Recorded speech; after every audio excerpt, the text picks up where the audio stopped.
The Estrella Water Park was an oasis of fun amid the suffocating heat of summer. Don't forget to subscribe to the channel. Located on the outskirts of a bustling city, the park was a popular destination for families and tourists seeking a refreshing day full of water activities.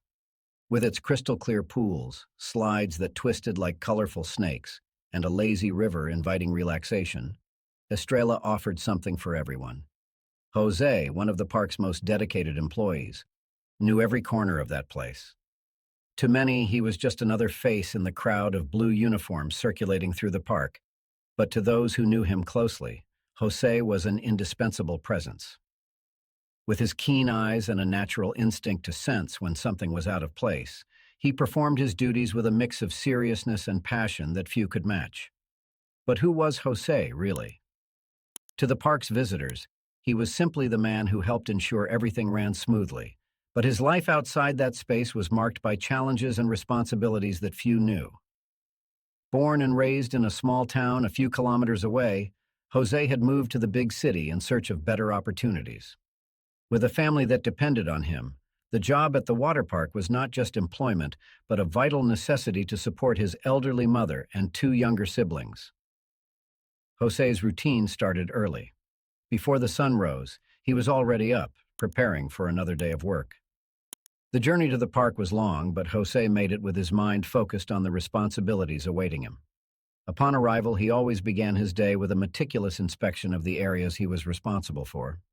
The children's pool, in particular, required extra attention. Small children, often unaware of the dangers, ran and played carelessly while parents tried to keep up. Jose knew that any slip, any moment of distraction, could have serious consequences. Other employees respected Jose for his dedication, but he wasn't someone who stood out for his extroversion. He preferred to stay in the background, observing and ensuring everything was in order. His interactions with colleagues were always polite, but rarely went beyond a greeting or a quick work-related conversation. However, there was a silent camaraderie among them. Everyone knew that if something went wrong, Jose would be there to help. On that specific day, the park was especially crowded. It was one of the hottest days of summer, and families had arrived en masse, eager to escape the heat and enjoy the water attractions. Jose felt the pressure increase as the number of visitors grew, but he showed no signs of stress. On the contrary, he moved with the same calm and efficiency that always characterized him, attentive to every detail. The park's environment, though festive, was also chaotic. The sound of children's laughter, the noise of the water, the sound of bare feet running on the hot concrete, all of this created a symphony that, for many, was a symbol of fun. But for Jose, it was a constant reminder that he needed to stay vigilant. He knew that amid so much joy, it only took a second of inattention for something terrible to happen. As he walked through the children's pool area, Jose watched the children playing. Some were diving, others were splashing water on each other, while others ventured closer to the deep edges. Jose made a mental note of every movement, aware that his responsibility was to ensure that each of these children returned home safely at the end of the day. He knew that parents trusted the park to keep their children safe, and he took that responsibility very seriously. The heat was relentless, and Jose felt the sweat running down his back, but he didn't slow down. He continued his rounds, checking every corner of the pool, ensuring that the lifeguards were attentive and that safety measures were being followed. He knew that complacency was the greatest enemy in a place like that, and he never allowed it to set in. That day, as on all others, Jose was determined to do his job to the best of his ability. He didn't do it just because he was paid to do so, but because he believed that his presence made a difference. And indeed it did. For many families who visited Estrella Water Park, Jose was the silent guardian angel, always present, always vigilant, ensuring that fun wasn't interrupted by tragedies. It was around noon, the sun was at its peak, and Estrella Water Park was buzzing with activity. The lines for the slides seemed endless, while the children's pool, where Jose was on duty, was especially crowded. Children of all ages ran and played in the water under the watchful, and sometimes distracted, eyes of their parents. Jose, as always, was attentive to every movement, every sound. His trained eyes scanned the crowd, looking for any sign of danger. Then he heard it, a faint cry, almost drowned out by the noise around, but it stood out to Jose. He quickly looked in the direction of the sound and saw, to his horror, a small child, no more than 2 years old, submerged in the deepest part of the children's pool. The seconds seemed to drag on as if time was distorting. The small child's body struggled, arms moving frantically, but the head couldn't emerge.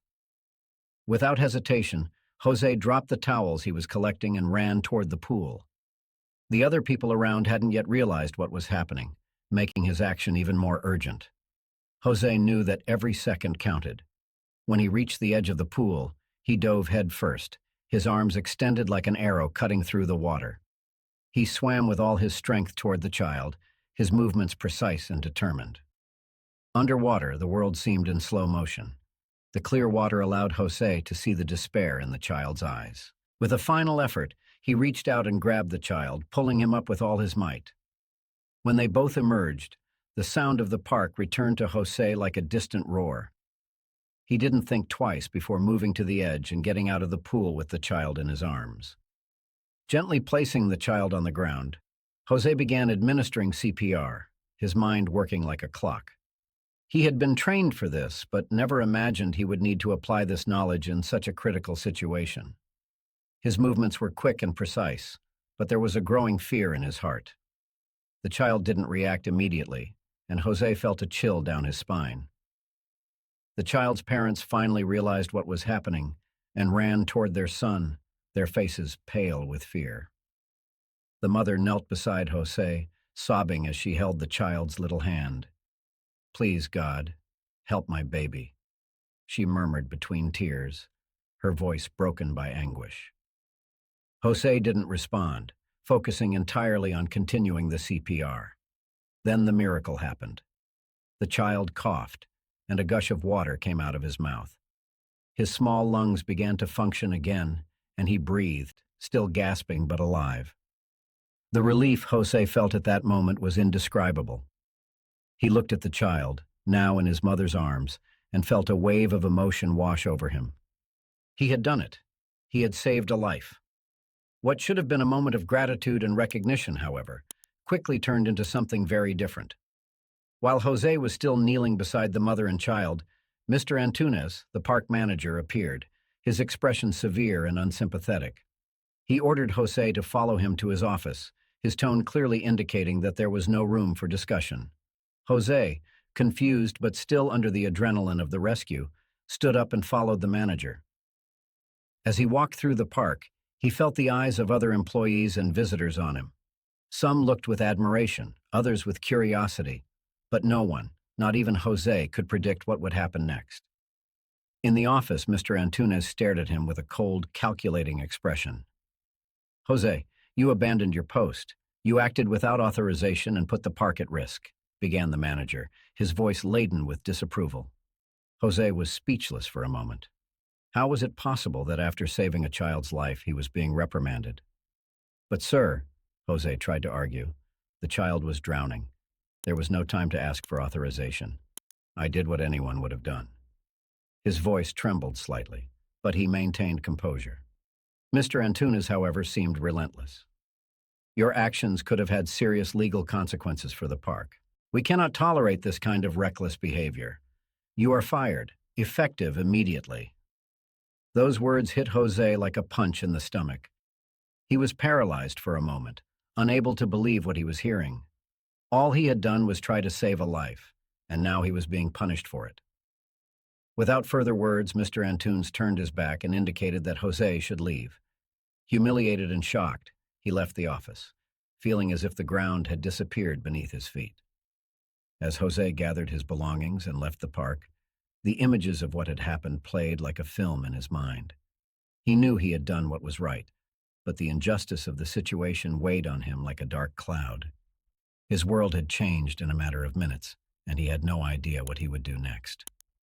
The door to Mr. Antunes' office closed behind Jose with a click that seemed to seal the fate of his future. He stood still for a few seconds, his mind spinning in a whirlwind of contradictory emotions. How was it possible that after everything he had done, the result was this? The incredulity slowly began to turn into anger, a cold, relentless anger that welled up from the depths of his soul. As he left the park, Jose felt a weight accumulate on his shoulders, each step harder than the last. The festive atmosphere of the park, which was once a symbol of joy and fun, now seemed cruelly ironic. The children's laughter and the sound of the water, sounds he associated with his daily work, now seemed to mock his situation. He had done everything possible to ensure everyone was safe, and for that, he was punished. As he walked through the park towards the exit, he saw the faces of visitors who continued to enjoy the day, oblivious to what had just happened. Some colleagues greeted him with a nod, but most seemed not to notice his presence. They were too busy with their own tasks, or perhaps they didn't want to get involved. Jose didn't blame them. What had happened to him could happen to any of them. Jose finally reached the employees' locker room, where his personal belongings were stored. He opened the small locker that had been his for so long, took out his backpack, and began putting his things inside it. The routine of picking up his belongings was so familiar that for a moment he almost forgot that this wasn't just another end of the day. But then, reality hit him with full force. He was being forced to leave the job that had become a vital part of his life. As he packed his things, Jose couldn't help but think about his family. How would he explain the dismissal to his mother? The job at the water park wasn't just a way to support the household. It was also a symbol of stability in a world that often seemed uncertain. Now, that stability was being ripped away from him, and he didn't know what he would do to keep his family afloat. The anger, which had been latent before, began to bubble up again, turning into a mix of frustration and despair. Jose knew that deep down what the manager had done was wrong, but he felt powerless to change the situation. The water park was a major employer in the region, and finding another job as stable and secure wouldn't be easy. He also knew that fighting the dismissal decision would be an arduous battle, and one he wasn't sure he could win. As he finished packing his things, one of his co-workers entered the locker room. It was Carlos, one of the park's longest-serving employees, who had always been friendly with Jose. "What happened, man?" Carlos asked, seeing Jose's troubled expression. Jose hesitated for a moment before answering. "I got fired," he finally said, his voice calmer than he felt. "Because of what happened in the pool." Carlos widened his eyes in surprise. "Fired? But you saved a baby's life. That doesn't make sense." "Yeah," Jose replied bitterly. "But the manager said I abandoned my post and acted without authorization, and that it could have put the park at risk." Carlos shook his head in disbelief. "That's a big injustice. You did what any decent person would have done. Who would care about authorization when a life is in danger?" Jose just shrugged, feeling emotionally exhausted. "It seems that it doesn't matter what's right or wrong, Carlos. They care more about the rules than the people."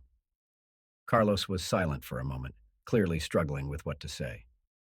"If you need anything, you know where to find me," he finally said, with a look of solidarity. "This isn't right, and we all know it." Jose nodded to Carlos, but the truth was, he didn't know what he could do.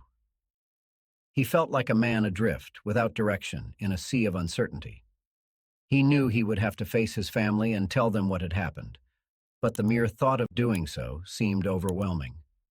How could he explain that he had been fired for doing the right thing? What kind of world was this, where saving a life resulted in losing a job? As he left the park for the last time, Jose looked back, observing the familiar structures that now seemed so distant. He wondered if he would ever see that place the same way again. What was once a symbol of safety and stability now became a place where justice had been corrupted. He knew he would have to find a way to move forward, but at that moment, everything seemed dark and hopeless. The path home never seemed so long. Jose walked slowly, each step heavier than the last, while his mind wandered through a myriad of thoughts and feelings. He knew his life was about to change drastically, but he didn't know how to deal with it. The only thing he knew for sure was that the weight of injustice was upon him, and he had no idea how to rid himself of it. While Jose faced his own emotional and practical battle after the dismissal, on the other side of the park, a storm of a different nature was brewing. The parents of the baby Jose had saved, Mr. and Mrs. Martins, were in shock upon learning what had happened to the man who had rescued their son. To them, Jose wasn't just a park employee. He was a hero who had acted when no one else did. They couldn't believe that such a brave act could result in something as unjust as dismissal. It all started when Mrs. Martins, still shaken by what almost became the worst tragedy of her life, overheard some employees discreetly commenting on Jose's dismissal. She immediately sought out her husband, still trying to calm their son, to tell him what she had heard. "Ricardo, you won't believe what they've done," she said, still trembling with indignation. "They fired the man who saved our baby." Ricardo stopped what he was doing, his eyes widening in surprise. "Fired? But why?" Mrs. Martin shook her head, still trying to process the information. "From what I heard, they said he acted without authorization and abandoned his post." Mr. Martins, usually a calm and controlled man, felt anger bubbling inside him. "This is absurd," he said, his voice trembling with contained fury. "If he hadn't acted, our son could be dead now. How can they justify something like this?" They decided right then and there that they couldn't let this go unchallenged. Later that day, after ensuring their son was safe and well, the Martins headed to the park's administration office, determined to do something to correct what they considered a terrible injustice. When they arrived at the office, Mrs. Martins was still visibly shaken, while Mr. Martins maintained a determined expression. "We want to speak with the park owner," Mr. Martins said to the receptionist, his tone firm and non-negotiable. The receptionist, a young woman clearly not used to dealing with such intense situations, looked at them uncertainly. "Mr. Almeida doesn't usually see visitors without an appointment." "This can't wait," interrupted Mrs. Martins, her voice trembling with emotion. "Our son almost died today, and the man who saved him was fired for it. We want him to know what's happening in his own park." Faced with the urgency and seriousness of the Martins' tone, the receptionist reluctantly picked up the phone and made a quick call. Within minutes, they were led to Mr. Almeida's office. The park owner, a middle-aged man with graying hair and an expression usually impassive, received them with a raised eyebrow of curiosity. He had been informed of the incident, but didn't yet have all the details. "What can I do for you?" he asked, his voice calm but with a hint of concern. Mrs. Martins, trying to hold back tears, was the first to speak. "Mr. Almeida, today could have been the worst day of our lives. Our son, he almost drowned in the children's pool. If it weren't for the employee who saved him, I don't know what would have happened. But now we've learned that this man was fired because of it. This is unacceptable." Mr. Almeida frowned, visibly concerned. "Fired? For saving a life? That doesn't make sense." Mr. Martins nodded vigorously. "Exactly. This man, Jose, risked his job, and perhaps even more, to save our son. And now he's being punished for it?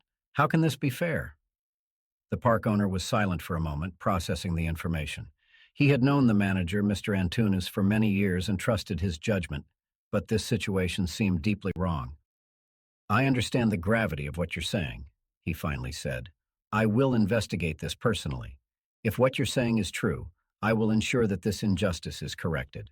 The Martins thanked Mr. Almeida, but were still deeply disturbed. "Please do," Mrs. Martins implored. "Jose doesn't deserve to be treated like this. He's a hero, and heroes shouldn't be punished for saving lives." Mr. Almeida nodded seriously. "You can be sure I will do whatever it takes to clarify this situation." After the Martins left, Mr. Almeida remained alone in his office, reflecting on what he had just heard. He knew he needed to act quickly, but he also needed to make sure he was making the right decision. If Jose had indeed been fired for saving a life, how could the park owner allow such an injustice to occur in his own company? He knew the truth lay in the security cameras, and he decided that would be his next stop. Mr. Almeida walked to the park's security room with a weight on his shoulders that seemed to increase with each step. What he was about to discover could very well define the character of his management and the future of Estrella Water Park. When he arrived, he was greeted by the head of security, a robust and efficient man named Gustavo, who was used to dealing with emergency situations but rarely with issues as delicate as this one. "I need to see the security camera footage of the children's pool from today," Mr. Almeida said without preamble. Gustavo, without asking questions, nodded and began typing on the monitoring system's keyboard. "Here they are, sir," he said as the images appeared on several screens in front of them. Mr. Almeida leaned forward, his eyes fixed on the screens. He watched in silence as the images revealed what happened that day. At first, it was just the normal park scene: children playing, parents watching, employees circulating. But then, the critical moment unfolded before his eyes. He saw the baby struggling in the water, saw Jose dropping everything and running toward the pool, diving without hesitation. He saw the rescue, every detail of Jose's performance, his speed, his precision. The scene was so clear that Mr. Almeida almost felt the panic Jose must have felt. But what came next was what really disturbed the park owner. He saw Mr. Antunes arriving at the scene shortly after the rescue, his expression visibly irritated. There were no words of thanks, no acknowledgement of what Jose had just done. Instead, he saw his manager calling Jose to the office, which he now knew had led to the dismissal. Mr. Almeida shook his head, incredulous. How could this have happened under his supervision? He trusted Mr. Antunes to make day-to-day decisions at the park, but this situation was such a grotesque error in judgment that he knew he needed to intervene directly. He turned off the recordings and turned to Gustavo. "Thank you, Gustavo. That's all I needed to see." With a heavy heart, Mr. Almeida left the security room and returned to his office. He knew he needed to act quickly but also carefully. Jose's dismissal had been a mistake, that was clear, but now he needed to deal with the consequences of that mistake in a way that restored justice without creating a bigger crisis within the park. When he reached his office, Mr. Almeida made a quick call. "Antunes, I need to speak with you in my office immediately." Mr. Antunes appeared a few minutes later, his expression somewhat apprehensive. He knew that any urgent summons from the park owner was rarely a good sign. "Sir, how can I help?" he said, trying to maintain composure. Mr. Almeida wasted no time. "I just saw the security camera footage of the incident in the children's pool today. I want to know why you fired Jose, the employee who saved that child's life." Mr. Antunes hesitated for a moment, clearly trying to find the right words. "Sir, I made that decision because Jose acted outside his designated area and without authorization. He could have caused a legal problem for the park. My concern was to protect the company's integrity." Mr. Almeida's patience was wearing thin. "Company integrity?" he repeated, his voice rising slightly. "You think protecting the company means punishing a man for saving a life? I saw the recordings, Antunes. I saw how he acted quickly and effectively while no one else did anything. If he hadn't acted, we'd be talking about a tragedy today, not a legal problem." Mr. Antunes seemed to shrink under the park owner's penetrating gaze. "Sir, I was just trying to do what I thought was right." "But you were wrong," Mr. Almeida cut in, his voice now firm. "You made a grave mistake in firing Jose, and we're going to correct that right now. You're going to reverse the dismissal immediately and apologize to him. Additionally, I'm promoting Jose. We need people like him here, people who don't hesitate to do what's right, even when circumstances are difficult." Mr. Antunes hesitated for a moment, but he knew he had no choice. He nodded, feeling defeated. "Understood, sir. I'll take care of it immediately." Mr. Almeida watched him leave the office, feeling a mix of relief and frustration. He knew he had done the right thing by correcting the injustice, but he also knew that something needed to change in the park to prevent such errors from happening again. He decided that, in addition to dealing with Jose, he would also review internal policies and better train his management team. While he reflected on what had happened, his phone rang. It was a call from Carla, the park's head of human resources. "Mr. Almeida, I just heard about what happened with Jose. I just wanted to say that I fully support your decision. Jose is a good employee, and what happened to him was an injustice." Mr. Almeida thanked Carla for her words, but knew that her support was just the first step. He would need to work hard to restore all employees' trust in the park. The truth had been revealed, and now it was his responsibility to ensure that something like this never happened again. Jose was at home, sitting at the kitchen table when the phone rang. He had spent the last few hours in a state of numbness, trying to process the day's events. The dismissal still seemed surreal, a kind of nightmare he couldn't wake up from. Every time he thought about his family, the responsibility weighing on him became more overwhelming. How could he explain to his mother that he had lost his job for saving a life? What kind of world allowed such a grotesque injustice? When the phone rang, Jose answered without much enthusiasm. He wasn't in the mood to talk, but he felt that any distraction would be welcome. Hello? Jose? The voice on the other end was firm but not hostile. This is Mr. Almeida, owner of Estrella Water Park. I'd like to speak with you if you can come to the park now. Jose was silent for a moment, surprised by the unexpected. He stood up from the chair, his heart beating faster. Of course, sir, he finally replied. I can come now. The walk back to the park was different from any other Jose had ever made. Instead of the usual mental preparation routine for work, he was immersed in a mix of anxiety and hope. Why did the park owner want to talk to him? Was there a chance to reverse what had happened? But even as these thoughts passed through his mind, Jose tried not to delude himself. He had learned the hard way that the world didn't always reward those who did the right thing. When he arrived at the park, he was greeted by Marcos, the doorman. Jose, I heard about what happened, Marcos said with a sympathetic look. I hope this gets resolved soon. We're all on your side. Jose just nodded, grateful for the words of support, but still unsure of what was to come. He was led directly to Mr. Almeida's office, where the park owner awaited him. Upon entering, Jose noticed that Mr. Almeida's expression was serious but not hostile. This gave him some hope, but he still didn't know what to expect. Jose, please sit down, Mr. Almeida said, pointing to a chair in front of his desk. Jose obeyed, feeling tense.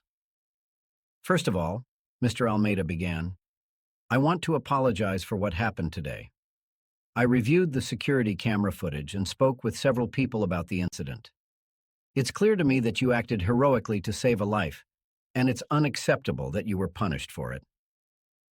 Jose felt a weight lift off his shoulders upon hearing those words. It was as if finally, justice was being done. Thank you, sir, he said, trying to maintain composure, but the emotion was evident in his voice. Mr. Almeida continued, the dismissal was a grave error, and we're going to correct it right now. I've already instructed Mr. Antunes to reverse the decision and offer a formal apology. Additionally, I'd like to offer you a promotion. From what I've seen, you have all the qualities needed to lead our team. I want you to be a supervisor at the park. Jose blinked, incredulous. The idea of being promoted after everything that had happened seemed surreal.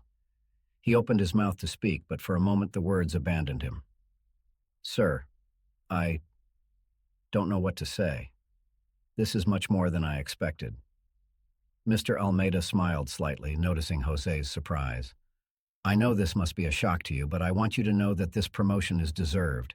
You've demonstrated courage, competence, and a dedication we rarely see. The park needs people like you in leadership positions. Jose felt a wave of emotions wash over him. He thought about his family, the responsibility he felt to care for them, and how this promotion could change everything. But above all, he felt a deep sense of relief and gratitude. Finally, it seemed like the world was righting itself. I accept, sir, he said, his voice a bit shaky but full of determination. I promise I'll do my best to meet the expectations.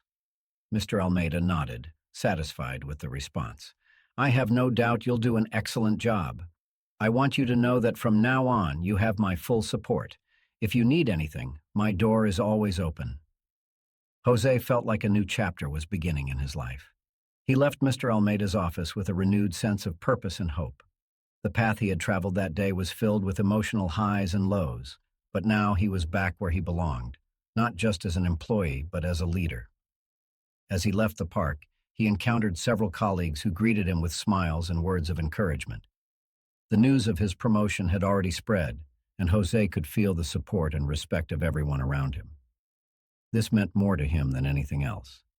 He knew he wasn't alone on this journey and that, with the support of his colleagues and Mr. Almeida's confidence, he could face any challenge that lay ahead. When he arrived home that night, Jose was greeted by his mother and siblings, who, upon seeing him, knew that something had changed. He told them everything that had happened, from the moment of the rescue to the promotion, and for the first time in a long time, he felt he could look to the future with optimism. We're so proud of you, Jose, his mother said with tears in her eyes. You've always done what's right, and now you're being recognized for it. Jose smiled, feeling more relieved than ever. I just want to make sure we're all safe and happy, he replied. And now I think we're on the right path for that. The night followed with a sense of peace and fulfillment that Jose hadn't felt in a long time. He knew the road ahead would still be full of challenges, but now he had something he didn't have before. The certainty that he was making a difference, not just for himself, but for everyone around him. Jose's first days as a supervisor at Estrella Water Park were a mix of challenges and learning experiences. Although he was more than familiar with the park's operations, the new position required skills that went beyond operational knowledge. Now he was responsible for leading a team, making quick and effective decisions, and ensuring that all aspects of the park ran smoothly. At first, Jose felt the weight of responsibility on his shoulders. He knew that everyone was watching his first steps as a supervisor, especially those who might have doubts about his leadership abilities. But he also knew he had the support of many colleagues who respected him for his work ethic and bravery in the incident that, ironically, led to this position. One of the first changes Jose implemented was to increase surveillance in the park's most critical areas, especially the children's pool, where the incident had occurred. He knew that although the park had safety measures in place, there was always room for improvement.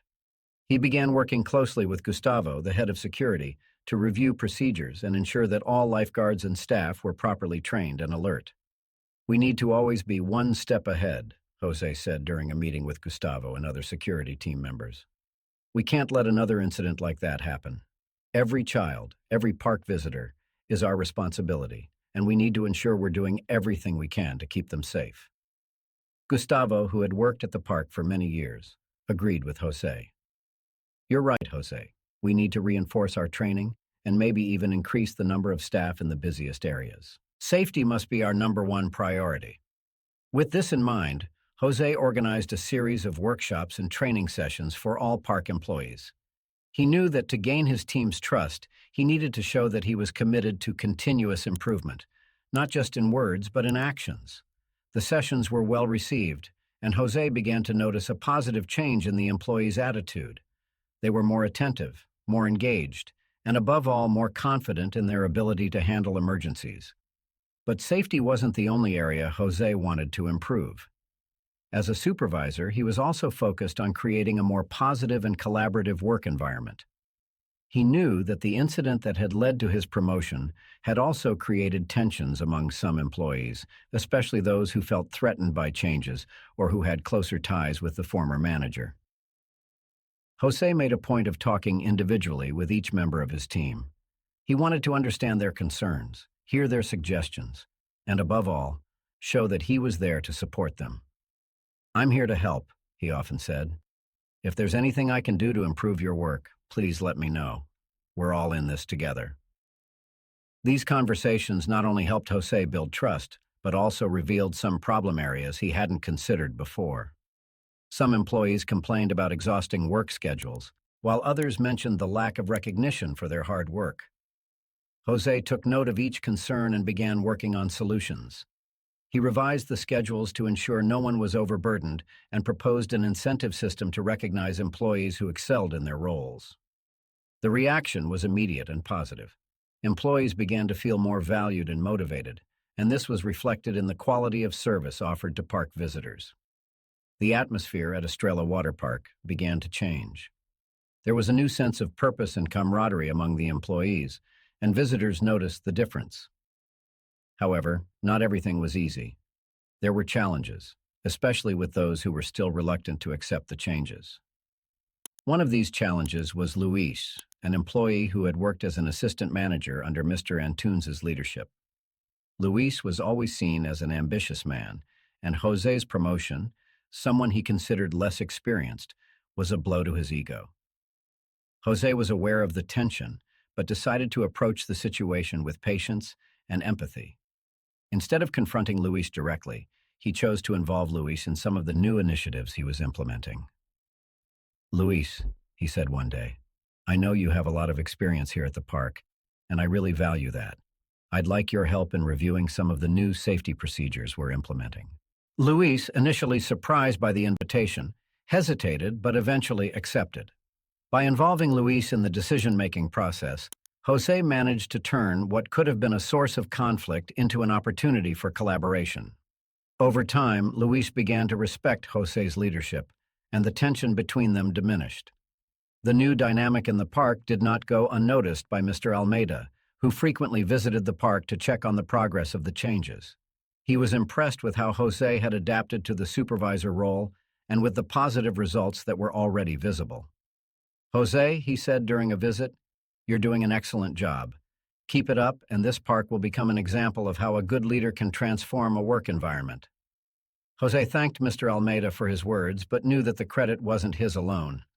The support of his team, Gustavo's collaboration, and even Luis's change in attitude were crucial to the success of the new initiatives. "We still have a lot of work ahead," Jose replied, "but I'm confident that together we can achieve great things." As the day turned into night and Jose finally returned home, he reflected on how far he had come in such a short time. He knew he would still face challenges, but now he had something he didn't have before: the certainty that, with determination, integrity, and the support of his team, he could overcome any obstacle. As the months passed, Estrella Water Park continued to thrive under Jose's new leadership. The improvements he had implemented not only increased safety and operational efficiency, but also boosted team morale, creating a more collaborative and respectful work environment. Park visitors, many of whom were regulars, noticed the changes and praised the new atmosphere that permeated the place. For Jose, these months were a journey of personal and professional growth. He had started as a simple employee whose only goal was to do his job as best as possible, and now found himself in a leadership position where his decisions directly impacted the safety and well-being of hundreds of people. With this new responsibility came new lessons and a deeper understanding of what it meant to be a leader. One of the most important lessons Jose learned was the importance of staying true to his values, even in the face of adversity. The injustice he suffered when he was fired, though painful, was also a catalyst for positive changes both in his life and in the park. He realized that by maintaining his integrity and continuing to do what was right, he not only gained the respect of his colleagues but also found new opportunities to grow and make a difference. This experience also reinforced in Jose the importance of listening to and valuing the people around him. As a supervisor, he made sure to always be accessible and to keep an open line of communication with his team. He knew that to create a healthy and productive work environment, it was essential that everyone felt heard and respected. Jose prided himself on being a leader who not only gave orders, but also genuinely cared about the well-being of his employees. Another aspect Jose dedicated himself to improving was his ability to make quick and effective decisions in crisis situations. The pool incident had been a practical lesson on the importance of acting quickly and accurately, and he wanted to ensure that his entire team was equally prepared.